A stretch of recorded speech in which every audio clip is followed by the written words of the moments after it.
प्रिय मित्रों, स्वागत है आपका आपके अपने चैनल स्टडी विद प्रदीप में। दोस्तों, हम लोग चर्चा करने वाले हैं सीटेट के प्रीवियस ईयर क्वेश्चन पेपर पे। और यह क्वेश्चन पेपर आपका 6 से 8 तक का साइंस का पेपर है। यह पेपर 2022 में आपका कराया गया था, जब ऑनलाइन पेपर हो रहा था, उसी समय का पेपर है। इस पेपर में हम लोग दिए गए 15 प्रश्नों को डेली करते हैं और इन 15 प्रश्नों में से जो अति महत्वपूर्ण प्रश्न होते हैं उन्हीं को हम लोग लेकर के आते हैं। मैं आपको भरोसा दिलाता हूं कि इस तरह के प्रश्न आपके एग्जाम में बार बार देखने को मिलते हैं, तो एक बार इन प्रश्नों के लेवल को समझने की ज़रूरत है, इस प्रश्नों के सॉल्व करने के तरीके को समझने की ज़रूरत है और इजीली हम लोग इसको सॉल्व भी कर सकते हैं और समझ भी सकते हैं। तो इस पे अगर हम नज़र डालें तो पहला प्रश्न आज का स्क्रीन पे आपके है, पूछ रहा है गाल ब्लैडर। गाल ब्लैडर कहाँ पाया जाता है, मैं अभी आपको डायग्राम से दिखा रहा हूँ। आप the patient was surgically removed, यानी सर्जरी करके किसी पेशेंट से गाल ब्लैडर निकाल दिया गया है। गाल ब्लैडर क्या होता है, जैसे ये हमारा लीवर है और इसी लीवर में क्या होता है कि एक गाल ब्लैडर होता है। गाल ब्लैडर से एक डक्ट लगी होती है जो जा करके ड्यूडिनम के पास में जो है ड्यूडिनम से निकली हुई एक ग्रंथि और होती है जिसे अग्न्याशय कहते हैं। यह एक मिश्रित प्रकार की ग्रंथ होती है, उसी के हिस्से से जाकर के जुड़ जाती है। तो ये जो लार बनता है, जिसे माफ करिएगा, लार नहीं, जो यहाँ पे बाइल बनता है, वह बाइल जूस जो है कहाँ बनता है, गाल ब्लैडर में। तो पूछ रहा है कि किसी पेशेंट से सर्जिकली जो है हम रिमूव कर देते हैं किसको, गाल ब्लैडर को, यानी गाल ब्लैडर काट करके निकाल दिए। हुआ क्या, which of the following dietary advice would be help to him. कह रहा किस प्रकार का उसे भोजन करना चाहिए, यानी आहार संबंधी सलाह कौन सी उसके लिए मददगार है, लाभदायक है, उसी आहार संबंधी चीजों को हमें बताना है। ऑप्शन में दिया गया, देखिए जो बाइल जूस होता है, बाइल जूस में जो बाइल जूस है, ध्यान से मेरी बात को सुनिएगा। जो बाइल जूस है इसमें दो प्रकार के कंपोनेंट पाए जाते हैं। एक को हम लोग कहते हैं बिलीरुबिन, क्या कहते हैं, बिलीरुबिन, और दूसरे को क्या कहते हैं, बिलीवर्डिन। बिलीरुबिन और दूसरे केमिकल का नाम होता है बिलीवर्डिन। क्या नाम होता है, बिलीवर्डिन। ये दोनों केमिकल किसका काम करते हैं, बिलीरुबिन, बिलीवर्डिन। ये दोनों तत्व निकल करके बाइल जूस में पाए जाते हैं और इन दोनों तत्वों का मुख्य काम होता है जो है फैट का डाइजेशन करना। किसका डाइजेशन करना, फैट का डाइजेशन करना। जो फैट होता है, जो हमने मस्टर्ड ऑयल खाया, मान लीजिए सनफ्लावर ऑयल खाया, जो भी हम तेल खा रहे हैं, घी खा रहे हैं, जो वसा खा रहे हैं, बटर खा रहे हैं, वो सभी हमारे शरीर के अंदर प्रवेश किया। उसका पाचन कहाँ होता है, ड्यूडिनम वाले हिस्से में होता है, जब उससे बाइल जूस आकर के मिलता है। और जब बाइल जूस इससे मिलता है तो इसका पाचन होता है। अब हमें आहार में जब हमारा गाल ब्लैडर निकल गया तो इसी में बाइल जूस बनता था। अब बाइल जूस बनेगा नहीं, जब बनेगा नहीं तो फिर हम फैट का आसानी से पाचन नहीं कर पाएंगे। तो पूछ रहा है कि किसको हमें क्या करना है, जो भोजन हमें मददगार होगा, तो वो कौन सा भोजन होगा जिसे हमें नहीं लेना, मतलब भोजन नहीं खाना, उसके हिसाब से बताना है। Avoid high protein diet. Protein diet आप ले सकते हैं। प्रोटीन का पाचन कौन करता है, पेप्सिनोजन करता है, पेप्सिनोजन करता है। और पेप्सिनोजन जो है प्रोटीन को किस में तोड़ देता है, डाईपेप्टाइड में, और डाईपेप्टाइड से फिर प्रोटीन किस में टूट जाता है, अमीनो एसिड में। तो पेप्सिनोजन जो है ये तो जो है पेट में बनते हैं आपके, और जिसमें क्या कहते हैं, अग्न्याशयी रस में, जिसे आप पैंक्रियाटिक जूस कहते हैं, उसमें बनता है। तो इसका पाचन तो होगा। बाइल जूस इसका कोई लेना देना नहीं, तो इसे हम खा सकते हैं। दूसरे नंबर पर आते हैं, avoid high salt content of food.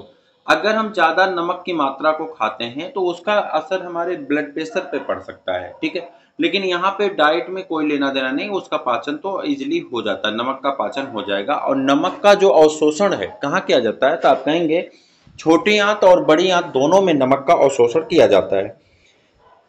पूछ रहा है तीसरा जो है, अवॉइड हाई फैट फूड। जो ज्यादा उच्च मात्रा में वसा युक्त आहार है, इसी को हमें अवॉइड करना, नहीं खाना, क्योंकि वसा पचाने के लिए जो बाइल जूस बनता है उसमें पाया जाने वाला बाइलिरुबिन, बाइलिवर्डिन अब आपको नहीं मिलेगा, क्योंकि गाल ब्लैडर निकाल दिया गया है।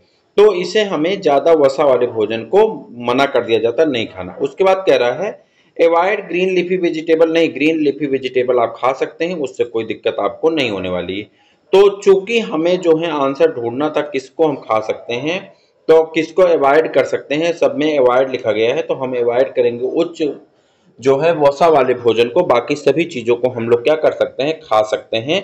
तो सही आंसर आपका ऑप्शन नंबर सी हो जाता है।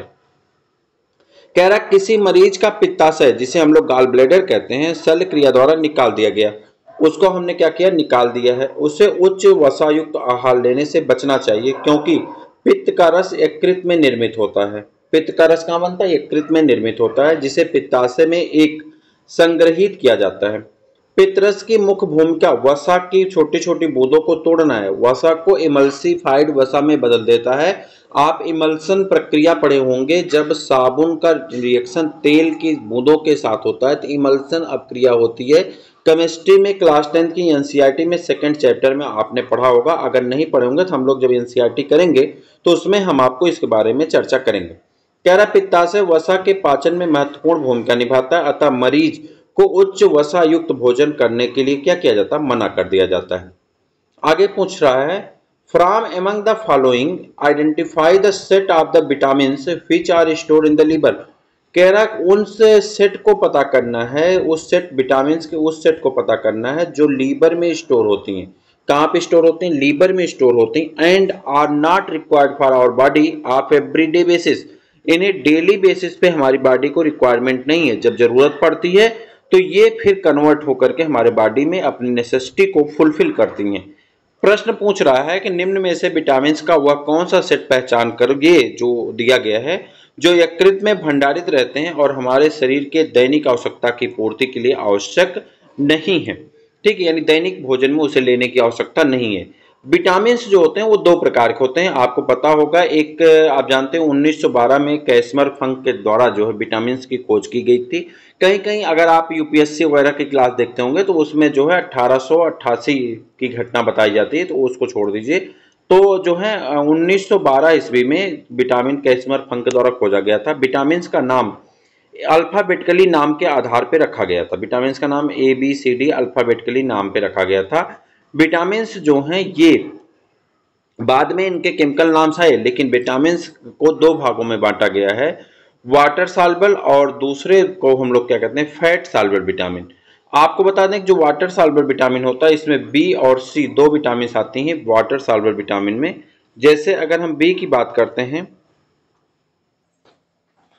तो जो विटामिन बी होती है, विटामिन बी और विटामिन सी, ये दोनों वाटर सॉल्युबल विटामिन होते हैं, पानी में इजीली घुल जाते हैं।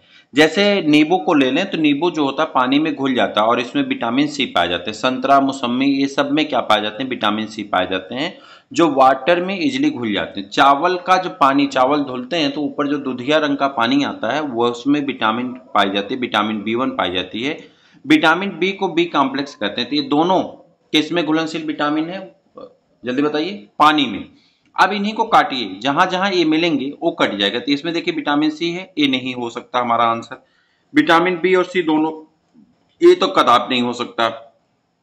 इसमें बी है, ये भी नहीं हो सकता।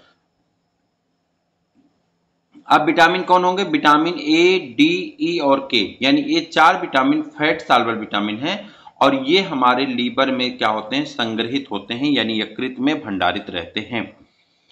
विटामिन ए, डी, ई और के हमारे यकृत में भंडारित रहते हैं और हमारे शरीर की दैनिक आवश्यकता रही है। पाचन के दौरान स्रावित पित्त इन्हें अवशोषित करने के लिए आवश्यक है तथा शरीर इनका उपयोग कर सके, इसके लिए विटामिन B12। अच्छा, विटामिन B12 कह रहा है कि इसके अतिरिक्त विटामिन B12 जिसे साइनोकोबालामिन कहते हैं, ये शरीर में जो है किसका काम करता है, आरबीसी के फॉर्मेशन में मदद करता है, आयरन कंटेंट को पूरा करता है। जो हीमोग्लोबिन में आयरन का मात्रा है उसको फुलफिल करने का काम करता है। आपको बता दें जब आप दही खाते हैं तो दही जैसे ही हमारे पेट में जाता है लैक्टोबैसिलस विटामिन B12 का फॉर्मेशन करने लगता है। तो बात हो रही थी कि विटामिन B12 का जो है भंडारण यकृत में होता है और मान लीजिए ADE का तो हो ही रहा है। ठीक, आगे बढ़िए। Which of the following represents correct set of the cell and their shape in human beings? कह रहा मनुष्य में यानी मानवों में कोशिकाओं और उनके आकार को निम्न प्रकार से सेट किया गया है, जो दर्शाया गया उसे देख करके आपको बताना है। ठीक है, कौन सी कोशिका है, किस कलर की, किस रंग, किस आकार की होती हैं। पूछ रहा है नर्व सेल, तंत्रिका कोशिका, लाल रक्त कणिकाएं, ठीक है, व्हाइट रक्त कणिकाएं, मसल सेल। अब इनको मिलाना है। देखिए जो पहले नर्व सेल होती हैं ये कैसे होती हैं, ब्रांच्ड होती हैं, लॉन्ग, और कैसे होती हैं, पतली हो सकती हैं। यहाँ पे आपका और कोई आंसर मैच नहीं कर, जो WBC है, WBC अपनी चेंज अमीबॉयड स्ट्रक्चर होता है, अपने स्ट्रक्चर को चेंज करता रहता है। तो ये तो आपका सही हो जाएगा। मसल सेल कैसी होती है? मसल सेल आपको पता है पॉइंटेड होती हैं, नुकीली होती हैं दोनों तरफ और लंबी होती हैं।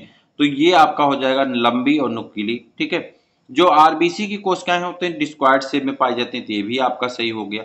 नर्व सेल अब आपको ढूंढना है। अब यहाँ आप देखिए मैच करना है। मैच करने के लिए ऑप्शंस दिए गए, ऑप्शंस के हिसाब से मैच कर लीजिए।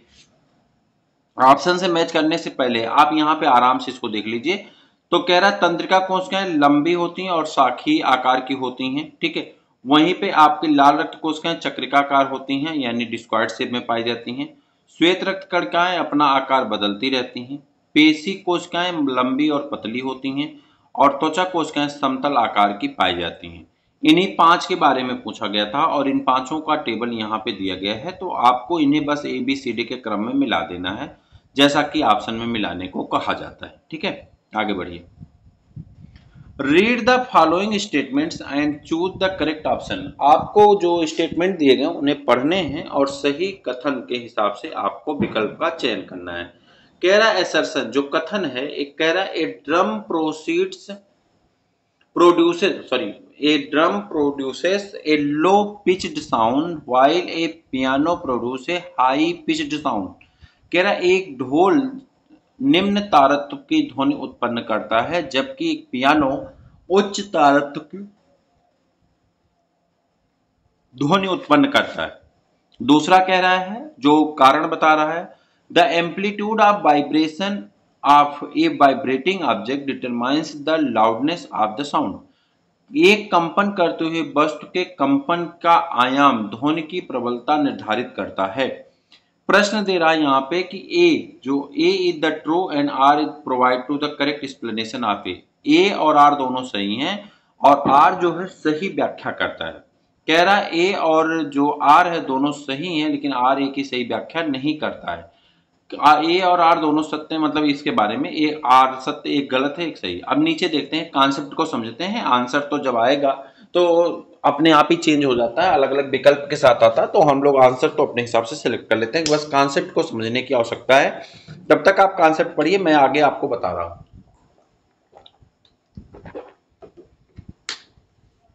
प्रश्न कह रहा है, देखिए, एक ढोल निम्न तारत्व की ध्वनि उत्पन्न करता है, ये बात तो हमें कथन में दिया गया है। जबकि एक पियानो उच्च तारत्व की ध्वनि उत्पन्न करता है। इसका कारण कंपन की आवृत्ति नहीं है, इसका कारण फ्रीक्वेंसी नहीं है। कंपन की आवृत्ति अधिक होने पर तारत्व अधिक होता है और ध्वनि तीक्ष्ण हो जाती है। कह रहा कंपन की आवृत्ति अधिक होने पर तारत्व अधिक होता है और ध्वनि कैसे हो जाती है? तीक्ष्ण हो जाती है। वहीं पे दूसरा है, ध्वनि की प्रबलता इसके आयाम पर निर्भर करती है। कह रहा जो ध्वनि की प्रबलता है इसके आयाम पर निर्भर करती है। जब किसी कंपित वस्तु का आयाम अधिक होता है तो उसके द्वारा उत्पन्न ध्वनि प्रबल होती है। जब किसी वस्तु का कंपित का आयाम अधिक होता है तो ध्वनि प्रबल होती है और आयाम छोटा होता है तो उत्पन्न ध्वनि मंद होती है। अतः A और R दोनों सत्य हैं, लेकिन R A की सही व्याख्या नहीं करता है। बाकी हमारी बातें एकदम सही।